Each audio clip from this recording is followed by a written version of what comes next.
وقت میں امریکہ نے ویتنام کے اوپر دنیا کا پہلا جراثیمی ہتھیار استعمال کیا تھا، جس کو آج ہم ڈینگی بولتے ہیں، کہ جب عراق کے اوپر حملہ کیا گیا یہ کہہ کر کہ صدام حسین کے پاس جراثیمی ہتھیار ہیں جو کہ پوری دنیا کے امن و امان کے لیے مہلک ہیں، خطرناک ہیں، تو اس وقت پوری دنیا سے اس حقیقت کو چھپا لیا گیا کہ اصل میں جراثیمی ہتھیار تو خود امریکہ کے پاس۔ اسے 60 سال کا حصہ جب ہم دیکھتے ہیں تو اس میں ہمارے ہاتھوں سے عراق جا چکا ہے، اسی طریقے سے لیبیا جا چکا ہے، اسی طریقے سے مصر ہمارے ہاتھوں سے اسی طریقے سے جانے والا تھا، افغانستان جا کر واپس ہمارے ہاتھوں میں آیا ہے، پاکستان نے 26 سال اس جنگ کو جھیلا ہے، اندرونی دہشت گردی کی جنگ کو۔ پہلے نمبر کا IMF کا مقروض امریکہ ہے، اور اس کی وجہ دنیا میں سب سے زیادہ جنگیں اسی نے مسلط کر رکھی ہیں۔ دنیا جنگ سے کبھی پاک نہیں ہو سکتی، آپ کچھ بھی کر لیں۔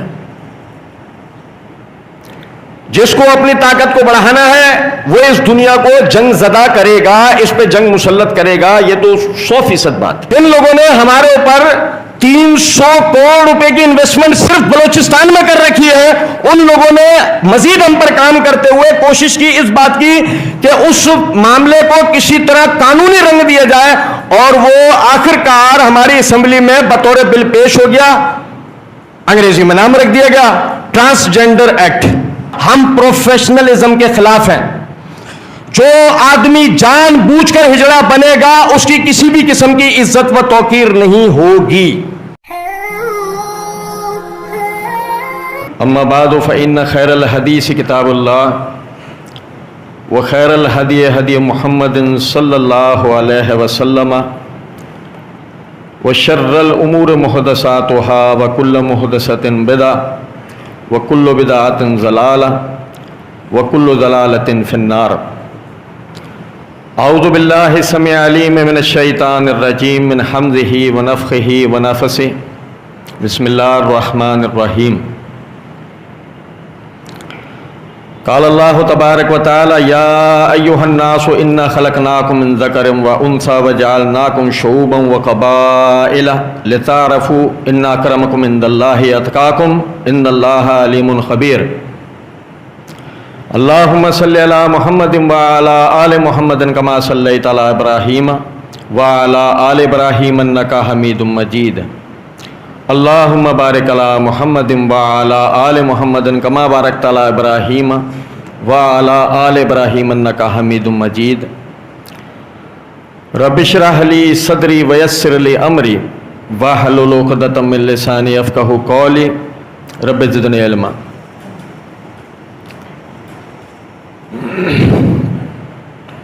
اللہ رب العزت نے سورہ حجرات کی آیت نمبر 13 کے اندر فرمایا یا ایھا الناس، اے لوگوں، انا خلقناکم من ذکر و انثی، ہم نے تمہیں بحیثیت مرد اور عورت کے تخلیق کیا ہے، وجعلناکم شعوبا وقبائل، اور تمہاری رنگ اور روپ کے اعتبار سے، زبان، محل وقوع کے اعتبار سے تمہارے قومیں قبیلے بنائے ہیں، لتعارفوا، تاکہ تمہاری پہچان ہو سکتی ہو۔ ہر چھوٹی آنکھ والا چینی نہیں ہوتا اور ہر کالا افریقی نہیں ہوتا، تو یہ شناخت ہو سکتی ہو کہ کون سی چھوٹی آنکھ والا چینی ہے، جاپانی ہے، تائیوانی ہے، اور کون سا کالا افریقی ہے، سوڈانی ہے، مصری ہے۔ لتعارفوا، کہ تاکہ تمہاری پہچان ہو سکتی ہو۔ انا اکرمکم عند اللہ اتقاکم، اصل تو عزت اس کی ہے جس کی اللہ کے ہاں ہو، اور اللہ کے ہاں عزت اس کے لیے ہے جو اللہ سے سب سے زیادہ ڈرنے والا ہو۔ ان اللہ علیم خبیر، بے شک اللہ سب کچھ جاننے والا اور سب باتوں سے باخبر ہے۔ میرے بھائیوں، اس بات کو سمجھیں، اللہ رب العزت نے انسان کو اسی حیثیت سے تخلیق کیا ہے کہ وہ مرد یا عورت پہچانا جاتا ہے، پھر مرد اور عورت ہونے کے اعتبار سے ان میں 4 شرعی رشتے قائم ہوتے ہیں۔ جن میں سب سے پہلا جو رشتہ ہے وہ شوہر اور بیوی کا ہے. اس کے نتیجے میں اللہ رب العزت اپنے بندوں کی آبیاری کرتا ہے، افزائش کرتا ہے. جیسے کہ دوسرے مقام پہ فرمایا وما خلقت الجن والانس الا لیعبدون، ہم نے جنات اور انسانوں کو اپنی عبادت کے لیے تخلیق کیا. اب ظاہر ہے کہ یہی انسانیت کی تخلیق کا اصل مقصد تھا. اس کے درمیان میں جتنی بھی چیزیں ہیں وہ جڑی ہیں، جتنے بھی احکامات ہیں وہ جڑے ہیں اس کے مرد ہونے سے یا عورت ہونے سے. اسی سے تصور ہے پھر ایک گھر کا، ایک چھوٹے کنبے کا، اور کنبے سے خاندان کا، اور خاندان سے قبیلے کا، اور قبیلے سے قوم کا. اب یہ غور طلب نکتہ ہے، قوموں میں سب سے طاقتور دنیاوی اعتبار سے وہ قوم ہوتی ہے جو سب سے پہلے تو اپنی قومی شناخت کو سمجھتی ہو، اسے اہمیت دیتی ہو، پھر اس کے بعد اسے بلند کرنے کے لیے، اسے ترقی دینے کے لیے جو وسائل بروئے کار لائے جاتے ہوں ان کو جمع کرتی ہے، اور پھر اس کے ذریعے سے اپنی قوم کو ترقیوں کے عروج پر لے جاتے ہیں. اگر ہم تاریخ کا مطالعہ کریں تو ہمیں پتہ لگتا ہے کہ لوگوں نے اس بات کے لیے پہلے تجارتیں کی، جب تجارتوں کے ذریعے میں ناکام رہے جس عروج کو وہ پانا چاہتے تھے تو انہوں نے جنگیں کی. اور یہ حقیقت ہے دنیا میں امن بھی اگر قائم رہ سکتا ہے تو وہ جنگ کے ذریعے رہ سکتا ہے، بغیر جنگ امن بھی قائم نہیں ہوتا. یہ موضوع نہیں ہے، لیکن یہ بھی آپ کو میں ایک تحقیق کا نقطہ دے رہا ہوں، آپ پڑھیں، تاریخ کا مطالعہ کریں. امن بھی اس وقت تک قائم نہیں ہو سکتا جب تک جنگ نہ ہو، اور جنگ نہ ہونے کے نتیجے، یعنی جنگ ہونے کے نتیجے میں ایک ایسا فاتح ہے، ایک ایسا حکمران ہمارے اوپر آئے جو قوموں کے درمیان سے تمام قسم کے اختلافات کو ختم کرے، ساری قوموں کو ایک جھنڈے تلے لے کر آئے، ہر قسم کے رنگ و نسل کے فرق کو ختم کرے، ہر قسم کے مذاہب کے فرق کو ختم کرے، ہر قسم کے اونچ نیچ کے فرق کو ختم کرے. تو اس صورت میں امن و امان ہو سکتا ہے، ورنہ سوال ہی نہیں پیدا ہوتا. جس کے ہاتھ میں لاٹھی آئے گی وہ دوسروں کو اس لاٹھی سے ہانکے گا. اب ظاہر ہے کہ یہ ایک دنیا کی حقیقت ہے. آپ کچھ بھی کر لیں، یہ دنیا جنگ سے کبھی پاک نہیں ہو سکتی. آپ کچھ بھی کر لیں، جس کو اپنی طاقت کو بڑھانا ہے وہ اس دنیا کو جنگ زدہ کرے گا، اس پہ جنگ مسلط کرے گا. یہ تو 100% بات ہے. گو جب ایسا ہوگا تو ایک وقت تھا کہ جب تلواروں سے لڑائیاں ہوتی تھی، تلواروں سے، نیزوں سے، تیروں سے لڑائیاں ہوتی تھی. پھر وقت آگے بیتا، تلواروں کی جگہ بندوقوں نے لے لی. پھر بندوقوں کا وقت بیتا آگے، یعنی مہلک قسم کے ہتھیار آئے، ایسے مہلک قسم کے ہتھیار کہ جن سے ایک وقت میں اگر نشانہ لگایا جائے تو کئی 100 افراد مارے جا سکتے ہیں. ہم انہیں بوم کہہ سکتے ہیں، میزائلز کہہ سکتے ہیں. اور پھر زیادہ پرانی بات نہیں ہے، ہم میں سے جو حضرات بھی بین الاقوامی حالات پر نظر رکھتے ہیں ان کو یاد ہوگا امریکہ اور ویتنام کی جب جنگ چل رہی تھی تو اس وقت میں امریکہ نے ویتنام کے اوپر دنیا کا پہلا جراثیمی ہتھیار استعمال کیا تھا جس کو آج ہم ڈینگی بولتے ہیں. Dengue virus. سب سے پہلے امریکہ نے ویتنامی آرمی کے خلاف اپنے اس جراثیمی ہتھیار کو استعمال کیا تھا. لیکن ظاہر ہے کہ وہ ایک زندہ جان ہے، آخر کار اس نے اپنی جگہ بنائی. آج وہ ایک بیماری کی صورت میں ہمارے درمیان ہے، اور اصل میں تفصیل اس کی بھی نہیں ہے. میں صرف آپ کو یہ بتانا چاہ رہا تھا کہ جب عراق کے اوپر حملہ کیا گیا یہ کہہ کر کہ صدام حسین کے پاس جراثیمی ہتھیار ہیں جو کہ پوری دنیا کے امن و امان کے لیے مہلک ہیں، خطرناک ہیں، تو اس وقت پوری دنیا سے اس حقیقت کو چھپا لیا گیا کہ اصل میں جراثیمی ہتھیار تو خود امریکہ کے پاس، جہاں پر وہ ہارنے لگتا ہے ان ہتھیاروں کو استعمال کرتا ہے۔ خیر وہ بھی اپنی جگہ ایک بات ہے۔ اب مسئلہ یہ ہے کہ آپ اگر تاریخ کا مطالعہ کرتے ہیں تو آپ کو ساتھ یہ بھی پتہ لگتا ہے کہ اب تک دنیا میں جتنی بھی جنگیں مسلط ہوئی اس کے نتیجے میں ہزاروں لاکھوں افراد مرے، لیکن اسی تعداد میں ہزاروں لاکھوں افراد اللہ نے پھر پیدا کر دیا، یہاں تک کہ جنگ عظیم اول ہوئی اس میں لاکھوں انسان مرے، پھر لاکھوں پیدا ہو گئے۔ جنگ عظیم دوم ہوئی اس میں لاکھوں افراد مرے، یہاں تک کہ اس کائنات کا سب سے مہلک ترین ہتھیار استعمال ہو گیا ایٹم بم، وہ بھی دنیا نے دیکھ لیا کہ ایک علاقہ سیکنڈ کے 1000ویں حصے میں دنیا کے نقشے سے غائب ہو گیا، ختم کر دیا گیا۔ لوگ یہ بھی دیکھ لیا گیا، لیکن وہ بھی وقت بیت گیا۔ ہم جنگ کے چوتھے مرحلے کے اندر داخل ہو چکے تھے، اور وہ چوتھا مرحلہ یہ تھا کہ ہتھیاروں کا استعمال نہیں کیا جائے گا، کیونکہ اس کی ایک وجہ ہے۔ مسئلہ یہ ہے کہ جو ممالک ماضی میں سرداری والے نظام رکھتے تھے، وقت بیتا، انہوں نے جمہوریت کو اپنا لیا، پھر اس میں فیل ہو گئے، وقت بیتا، سرمایہ دارانہ نظام کی طرف چلے گئے۔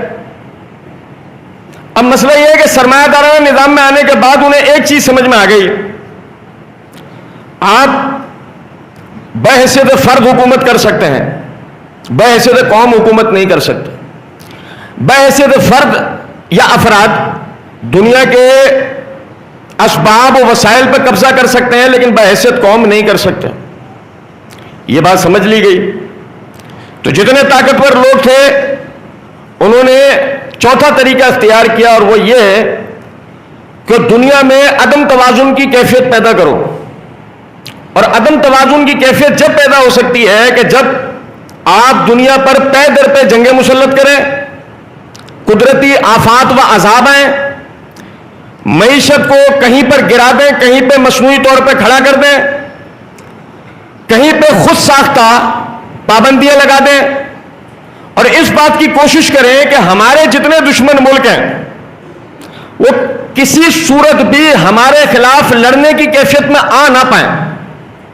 گو اگر ایسا جب تک رہے گا اس وقت تک تو ہماری حکومتیں سلامت رہیں گی، لیکن کسی وقت بھی ان میں سے کوئی چیز بھی جو ہم نے عدم توازن کی کیفیت ان کے اوپر پیدا کی ہے، اگر ان میں سے کوئی چیز بھی اس میں سے ختم ہوئی اور یہ توازن میں آ گئے تو اگلا نمبر ہمارا آئے گا۔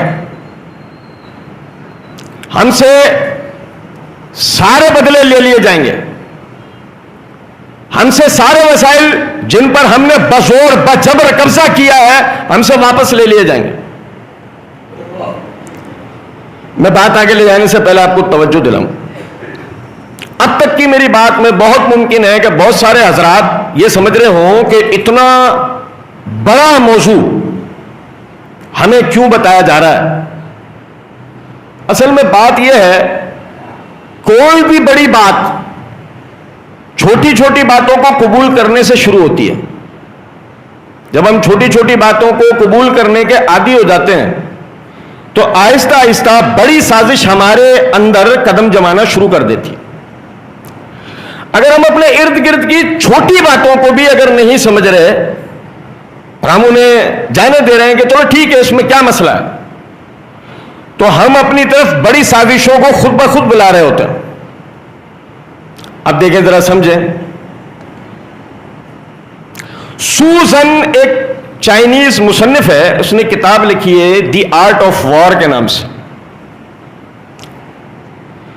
اس میں اس نے ایک جگہ پر لکھا ہے کہ بے شک مہلک ترین ہتھیار جو ہیں وہ جنگ جیتنے کا سبب ہوتے ہیں، لیکن دنیاوی جنگوں میں تحقیق کرنے والے کو یہ بات پتہ لگتی ہے کہ اب تک جو قوم بھی آخرکار جنگ جیت پائی ہے اس کے پاس اگر عام کوئی طاقت تھی تو وہ تھی افرادی قوت. جو قوم جتنی زیادہ اکثریت میں ہوگی آخرکار وہ جیتے گی، کیونکہ اس کی وجہ ہے آپ ان پر اپنے ہتھیار استعمال کریں گے، ہر طرح کا ہتھیار استعمال کریں گے، ہر طرح انہیں نقصان پہنچائیں گے، 1 کروڑ مار دیں گے، 5 کروڑ مار دیں گے، 10 کروڑ مار دیں گے، لیکن آخرکار آپ کے ہتھیار اور وسائل ختم ہو جائیں گے، وہ باقی ہوں گے. پھر آپ کیا کریں گے؟ اور اگر وہ اسی دوران میں پھیل جائیں اور آپ کو گھیر لیں تو آپ کس کس رخ پر اپنے ہتھیار استعمال کریں گے؟ اکثریت جیتتی ہے. اب ذرا غور کریں، جب اکثریت جیتتی ہے تو نبی صلی اللہ علیہ وسلم نے فرمایا لوگوں خوب بچے پیدا کرنے والی عورتوں سے نکاح کرو، کل قیامت کے دن میں اپنی امت کی کثرت پہ فخر کروں گا.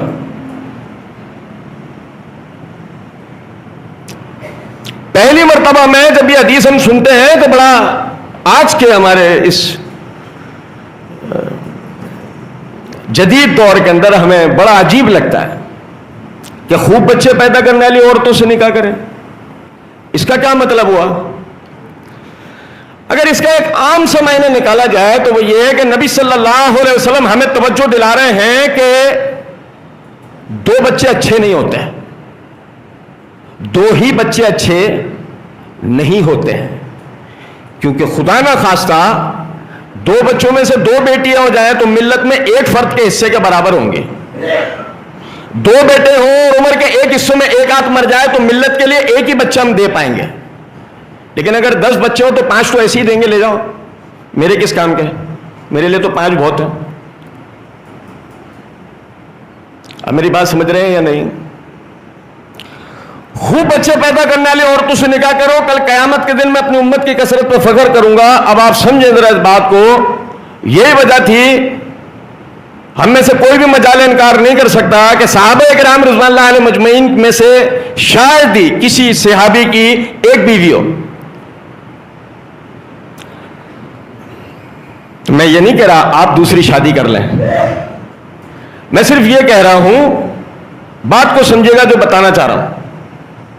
اچھا جی، یہ تھا پہلا دور،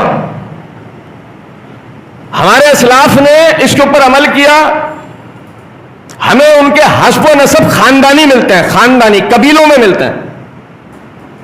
کیا مطلب ہے؟ مثال کے طور پہ انس بن مالک رضی اللہ تعالیٰ عنہ کا اپنا ذاتی قبیلہ تھا، 12 بچے، 15 بچے، پھر ان کی اولادیں، پھر اولادوں کی اولادیں، یہاں تک کہ ان کے اپنے ذاتی ان کی اولادوں کا پورا قبیلہ بن چکا تھا. عمر رضی اللہ تعالیٰ کا اپنا قبیلہ تھا، حضرات بنو ہاشم اہل بیت، ان کے اپنے قبائل تھے. اچھا ہم سے پوچھو تو پتہ یہ لگے گا 6 بھائی تھے، اب ان کے 5 بچے ہیں. اپنے ماں باپ کے تو 6 بھائی تھے، اب اگر پوچھو تو 5 بچے ہیں. چلو کوئی بات نہیں، یہاں تک تو بات سمجھ گئے نا کہ ہم اپنی قومیت میں ترقی نہیں کر رہے، زوال کا شکار ہو رہے ہیں. ہم جنگوں میں اپنے افراد نہیں مروا رہے، ہم پہلے اپنے گھروں میں مار رہے ہیں. یہاں تک تو ہم سمجھ گئے نا بات کو کہ یہ پہلا ہدف تو ہمارے ساتھ پورا کر لیا گیا.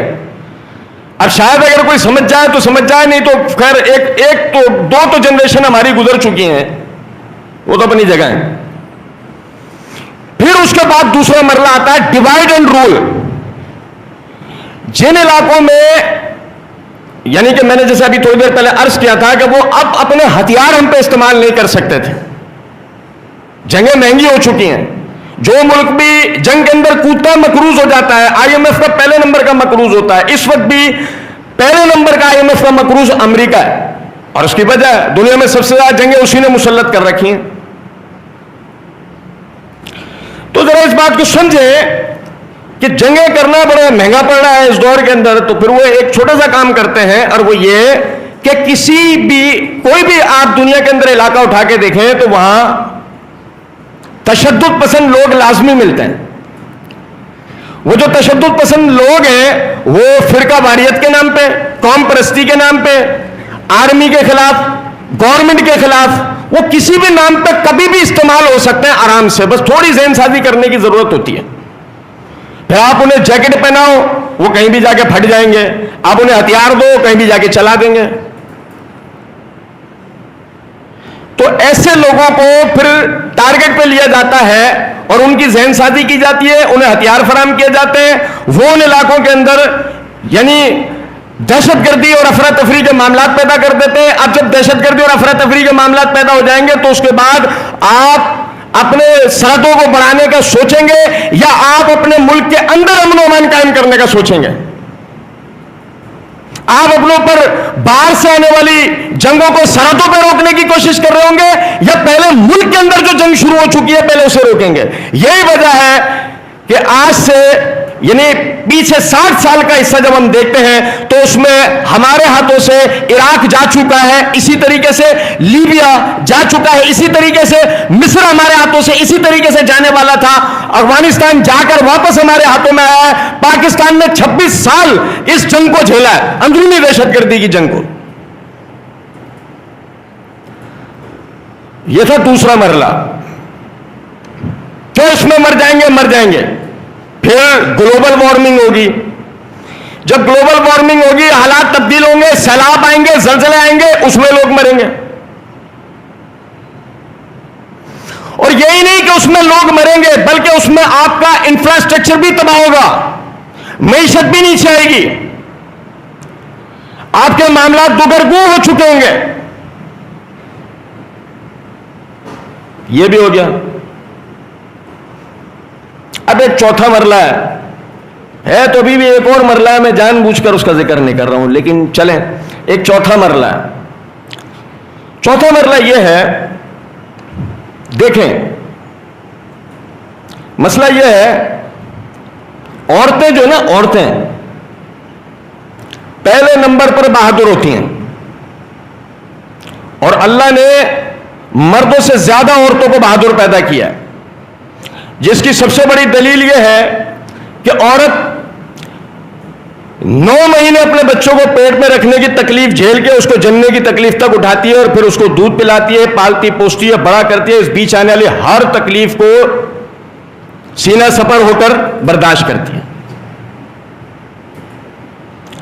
اور اس بیچ میں بیماریاں جھیلے گی، اس بیچ میں غریبیاں جھیلے گی، اس بیچ میں سب کچھ کرے گی، مگر اپنے بچے کو آنچ بھی آنے دیتی نہیں۔ عورت حقیقتاً بہادر پیدا کی گئی ہے، مرد سے کئی گنا زیادہ عورت کو بہادر بنایا اللہ نے۔ اس کی ایک اور بھی وجہ ہے، سمجھیں جب غزوہ بدر ہونے لگا،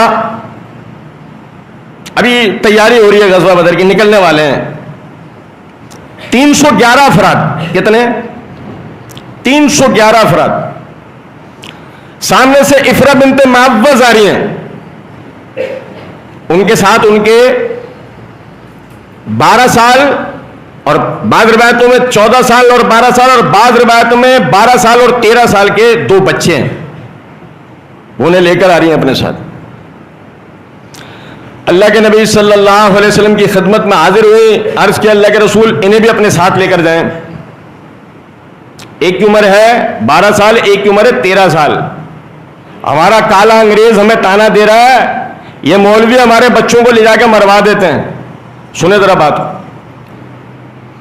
ایک کی عمر ہے 12 سال، ایک کی عمر ہے 13 سال، وہ لے کر آتی ہیں، کہتے ہیں اللہ کے رسول انہیں بھی اپنے ساتھ جہاد پر لے کر جائیں۔ نبی صلی اللہ علیہ وسلم نے بڑے بچے کے گال پر شفقت سے ہاتھ رکھا اور کہا یہ تو بھی چھوٹے ہیں، یہ بھی چھوٹے ہیں، کم سین ہیں۔ ماں افرا بیوہ عورت، شوہر نہیں ہے، عزیز و اقارب نہیں ہے، مدینے کے گھروں میں کام کاج کر کے اپنے ان بچوں کی پرورش کر رہی تھی، یہ سوچ کر بڑے ہوں گے میرے بڑھاپے کا سہارا بنیں گے، اور وہ جنہیں اپنے بڑھاپے کا سہارا بنانے کے لیے تیار کر رہی تھی، آج اسلام کی سربلندی کے لیے ان دونوں بچوں کو لے کر آ گئی ہے۔ اللہ کے رسول انہیں اپنے ساتھ لے کے جائیں، کہا یہ تو چھوٹے ہیں، عرض کیا اللہ کے رسول نہیں، پھر بھی انہیں لے کے جائیں۔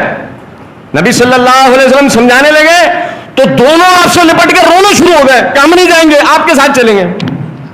ہمارے اچھے خاصے بڑوں میں یہ جذبہ ہے کہ نبی کے نام کی ناموس سے چمٹ جائے کہ اللہ کے رسول واپس نہیں جائیں گے، آپ کی ناموس کو بلند کر کے جائیں گے۔ ہمارے بڑوں میں ایسا جذبہ ہے۔ تو چھوٹے بچے لپٹ گئے کہنے لگے اللہ کے رسول نہیں جائیں گے واپس، آپ کی ناموس کے کٹ مریں گے۔ جب نبی صلی اللہ علیہ وسلم نے یہ کیفیت دیکھی، کتنے نصیب والے وہ بچے تھے، آپ صلی اللہ علیہ وسلم نے اپنی تلوار بڑے والے کا ہاتھ میں دی اور کہا کہ ٹھیک ہے، اس کا حق ادا کرنا۔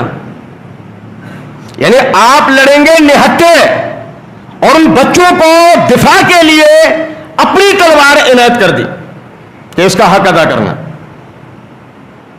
اور بھائی میرے پیارے، بتاؤ جہاد کے لیے مولوی نے تیار کیا تھا یا امی نے؟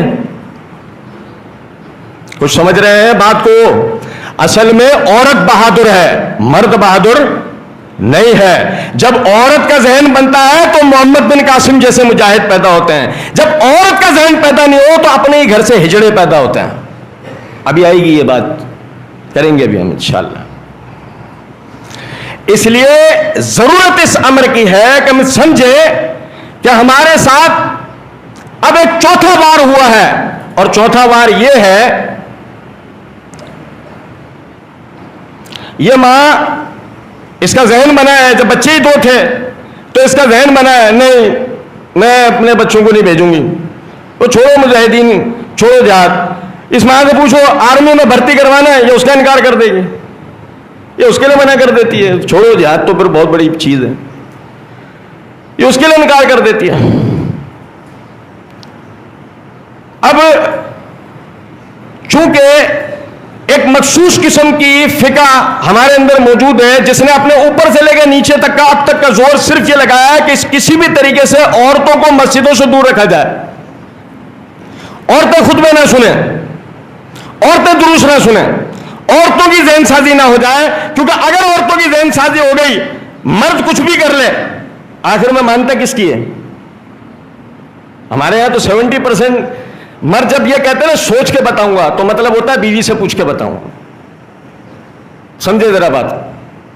تو باقاعدہ اگر اس کی ذہن سازی ہو جاتی ہے تو نتیجہ یہ نکلے گا کہ اب بچے بھی پیدا ہوں گے، وہ پڑھیں گے لکھیں گے بھی، ان میں ملت کی طلب بھی ہوگی، ان میں قوم کی طلب بھی ہوگی، ان میں امت کی طلب بھی ہوگی۔ جب وہ اللہ کے دین کی جس خدمت کے لیے بھی ان کو بلایا جائے گا، جو صلاحیت ان میں پائی جاتی ہوگی، ماں اس کے لیے ان کو آگے کرے گی، خود باپ کی تو ضرورت بھی نہیں ہوگی۔ پہلے تو ہمیں وہ مائیں پیدا کرنی تھی، وہ مائیں ہم سے ڈرامے چھین کے لے گئے، 13 قسطوں والے 15 قسطوں والے ڈرامے جو ہم نے گھر میں ٹی وی یہ کہہ کے لگایا تھا حاجی صاحب نے پیس ٹی وی چلاؤں گا، پیغام ٹی وی چلاؤں گا۔ حاجی صاحب گھر سے باہر نکل کے گئے تو 13 قسطوں 14 قسطوں کے ڈرامے چلے، جن کا نتیجہ یہ نکلا کہ زندگیاں ڈرامہ بن کے رہ گئیں۔ اب ماں کی زندگی کا آخری خواب صرف یہ ہے کہ مرنے سے پہلے بچے کی شادی کر جاؤں، بس اب صرف سپنا زندگی کا یہ رہ گیا ہے۔ کل کو ہمارے بچے جیسے محمد بن قاسم کی ماں خواب دیکھتی تھی، میرا بچہ نکل کے گیا ہے سندھ فتح کر کے آئے گا، جہاں پھر ایک دن عورت بیٹھ کر یہ خواب دیکھے گی میرے بچے کی 8 دن والی شادی کرواؤں گی۔ ایک تو محمد بن قاسم کی ماں تھی نا، اپنے 16 سال کے لڑکے کو سندھ فتح کرنے بھیجا تھا، اور ایک آج والی ماں ہے جو سسرال فتح کرنے بھیجتی ہے، تو کتنا فرق ہے۔ لیکن اگر کسی طریقے سے ہم نے ماں کو تو بچا لیا ڈراموں سے، باپ کو ہم نے تربیت دے دی، رہ گیا بچہ، وہ پہنچا او لیول اے لیول والے ایجوکیشنل سسٹم میں، اور وہیں سے اس کی نئی ذہن سازی شروع ہوئی، اور وہ تھا سیکولرزم، لبرلزم۔ یہ اپنی جگہ ایک پورے موضوعات ہیں، لیکن اگر مختصراً ایک جملے میں بات کی جائے تو اس کی ذہن سازی اس بنیاد پہ کی گئی کہ تو کسی مذہب کا پابند نہیں ہے، تو کسی قانون کا پابند نہیں ہے، تو اپنی مرضی کا مالک ہے۔ یہ تھا پہلا حصہ۔ ابھی اس کا دوسرا حصہ یہ تھا کہ ذہن سازی کی گئی. مجھے کچھ محسوس ہوتا تھا پہلے کہ میں عورت ہوں، تو پھر میں نے اس کے لیے ڈاکٹر سے رجوع کیا. اس نے کہا آپریشن کرا لو، عورت بن جاؤ. اچھا آپ دیکھیں، یہ تھا چوتھا اسٹیج کہ چھوڑے اس بات کو کہ اگر کسی طرح آپ کے وہ 2 بچے بچ گئے، جو آپ نے 2 ہی پیدا کیے تھے، وہ 2 بچ گئے اور وہ 2 بڑے ہو گئے، اور ہم نے ان کو ملت کے کام کے لیے تیار کرنے کے ذہن ابھی بنایا، منصوبہ بندی شروع ہی کی تھی. لو ہمارے ساتھ ایک اور مسئلہ شروع ہو گیا، اور وہ یہ بیٹی بیٹا بننا چاہ رہی ہے اور بیٹا بیٹی بننا چاہ رہا ہے. چلو جی، اب پہلے اس کا ذہن تو اس بات پہ بناؤ، بھائی تجھے جو محسوس ہو رہا ہے عورت بن، وہ تربیت سے ختم ہو جائے گا. بھائی تو مرد مرد بنا رہے. اچھا چلو، ابھی ہم نے تو کہاں سوچی تھی یہ باتیں، ابھی تو ہم نے کہاں ذہن بنایا تھا اس کے اوپر کہ ہم ایسوں کی بھی ذہن سازی کریں گے. ہوا یہ کہ جن لوگوں نے ہمارے اوپر 300 کروڑ روپے کی انویسٹمنٹ صرف بلوچستان میں کر رکھی ہے، ان لوگوں نے مزید ہم پر کام کرتے ہوئے کوشش کی اس بات کی کہ اس معاملے کو کسی طرح قانونی رنگ دیا جائے، اور وہ آخر کار ہماری اسمبلی میں بطور بل پیش ہو گیا. انگریزی میں نام رکھ دیا گیا ٹرانسجینڈر ایکٹ. اب ہمارے والوں کو بھی تو انگریزی فیس بک والی آتی ہے خالی، وہ سمجھے ہی نہیں. وہ کہہ رہے ہیں، انہیں بتایا جا رہا ہے کہ اصل میں یہاں بات ہو رہی ہے کہ جو پیدائشی خسرے ہوتے ہیں، پیدائشی ہجڑے ہوتے ہیں، یہ ان کے وراثتی تقسیم اور ان کے حقوق کی بحث ہو رہی ہے. آپ سمجھیں، آپ سمجھیے گا ذرا اس بات.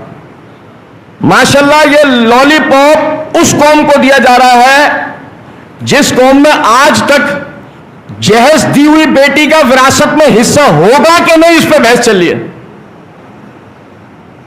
جس قوم میں آج تک یہ فیصلہ نہیں ہو پایا کہ جہیز دینا ہے یا وراثتی حصہ دینا ہے، اس قوم کے اندر بات یہ چل رہی ہے کہ جو پیدائشی ہجڑے ہیں یا خسرے ہیں، کہ جو وہ ان کو وراثت میں حصہ ملنا چاہیے اور وہ ان کو آزادی والے حقوق ملنے چاہیے. جیسے پتہ نہیں پاکستانی دنیا میں وہ قوم ہے جو مشہور ہے ہجڑوں پہ ظلم کرنے پر.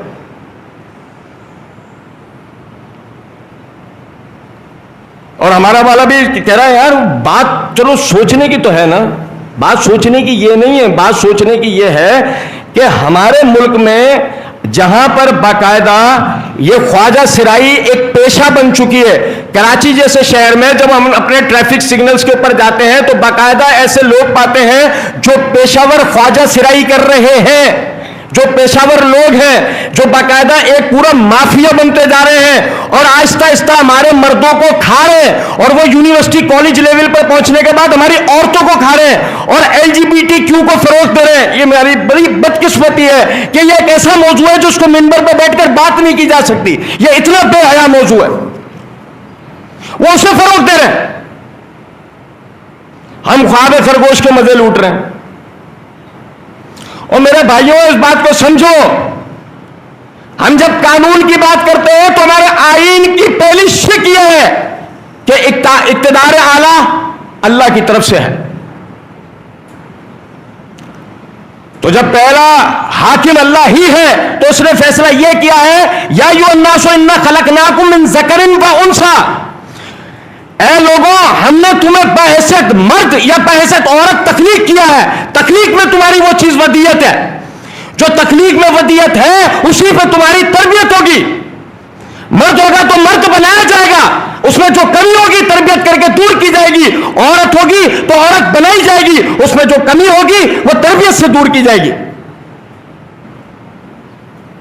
ہم اس کی وراثت کی بحثیں کر رہے ہیں، ہم اس کے حقوق کی بحثیں کر رہے ہیں. اصل حق تو یہ ہے نا اس کا، معاشرے میں اس کو مرد ہونے کے اعتبار سے برابر کی زندگی ملے اور عورت ہونے کے اعتبار سے برابر کی زندگی ملے. یہ ہم بحث کیوں کر رہے ہیں کہ اس کے جنس ہی تبدیل کروا دی جائے. ٹرانسجینڈر خواجہ سرا کو نہیں کہا جاتا، اس بات کو سمجھیں. ٹرانسجینڈر کا مطلب وہ شخص جو اپنی جنس کو تبدیل کروائے، تھی نہیں اس کو تبدیل کروائے. مرد ہے عورت بن جائے، عورت ہے مرد بن جائے.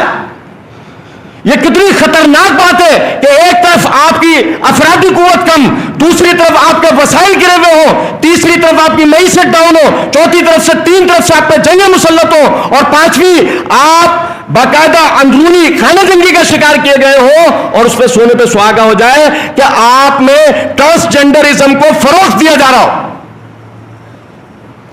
آپ مستقبل میں کسی طرح اپنے دشمن سے لڑنے کی صلاحیت نہیں رکھتے ہوں گے. تو میرے بھائیوں, اس سازش کو سمجھیں. تفصیل تو بہت بیان کی جا سکتی ہے اس کے اوپر, وقت کی قلت ہے, صرف مختصراً آپ کے سامنے بات رکھ رہا ہوں. گاہے بگاہے اس حوالے سے علماء کرام سے رابطہ رکھا کریں, اپنے ارد گرد پہ نظر رکھا کریں. اس طرح کی کوئی معمولی سی بھی ایکٹیویٹی نظر آیا کرے, ایسے آدمی کو لازمی خود بھی سمجھائیں, اسے علماء کرام سے ملاقات بھی کروائیں. ایسی کسی بھی چیز کو کسی طرح پروموٹ نہیں کرے جو ٹرانسجینڈرزم کو فروغ دینے کا باعث ہو. ملکی لیول پہ زیادہ نہیں, اپنے فیس بک اکاؤنٹ سے ٹرانسجینڈر بل نامنظور صرف یہ لکھ کر جو نا آپ شیئر کر دیں, سمجھ لیں آپ اس جنگ کا حصہ بن چکے. صرف یہ لکھ کے ٹرانسجینڈر ایکٹ نامنظور یہ لکھ کر جو ہے ٹویٹر اور فیس بک کے اوپر بس شیئر کر دیں آپ اپنے اکاؤنٹ سے, سمجھ لیں یہ بھی بہت بڑا کام ہو جائے گا. کیونکہ عوامی سطح پر یہ بات ہونی چاہیے کہ یہ قانون نامنظور نہ ہو. آپ اس بات کو یاد رکھیں, ہم خدا نہ خواستہ بحیثیت مجموعی قوم ہم دینداری کے حساب سے اگر بات کریں تو یقین کر لیجئے اس بات کو ہم اچھی طرح جانتے ہیں اپنے ارد گرد کہ جو لوگ ہمارے معاشرے میں نامردی کی حیثیت سے پیدا ہوئے ہوتے ہیں, ہم تو جو پیدا ہوئے ہوتے ہیں ہم ان کو ایک خصوصی اپنے معاشرے میں حق دیتے ہیں. باقاعدہ ان کے لیے ٹیچر کی جاب کا باقاعدہ کوٹا نکلتا ہے, میل نرس فیمیل نرس کی جاب کا کوٹا نکلتا ہے, ان کے ایجوکیشن کے معاملات ہوتے ہیں. کوئی مدرسہ ایسا نہیں ہے انہیں باہر نکال دیتا ہو, کوئی مسجد ایسی نہیں ہے جہاں انہیں نماز پڑھنے سے منع کر دیا گیا ہو. اور یہ یاد رکھیے گا اس بات کو کہ یہ جو کہا جاتا ہے عام طور پہ اچھا ایسا ہے, تو بتاؤ آج تک کسی خواجہ سرا کا نماز جنازہ پڑھتے ہوئے کیوں نہیں نظر آتے ہم؟ تو اس بات کو یاد رکھیے گا, ہم پروفیشنلزم کے خلاف ہیں. جو آدمی جان بوجھ کر ہجڑا بنے گا اس کی کسی بھی قسم کی عزت و توقیر نہیں ہوگی. جو آدمی پیدائشی ہے وہ ہمارا حصہ ہے. اگر اس میں مردانگی کے خواص زیادہ ہے ہم اس پہ مردوں ہی کا حکم لگاتے ہیں, اور اگر اس میں عورتوں والے خواص زیادہ ہے تو ہم اس پہ عورت والا ہی حکم لگاتے ہیں. ہم کبھی بھی اس کو اپنے معاشرے سے علیحدہ نہیں کرتے. اللہ رب العزت سمجھنے اور عمل کرنے کی توفیق دے. وما علینا الا البلاغ.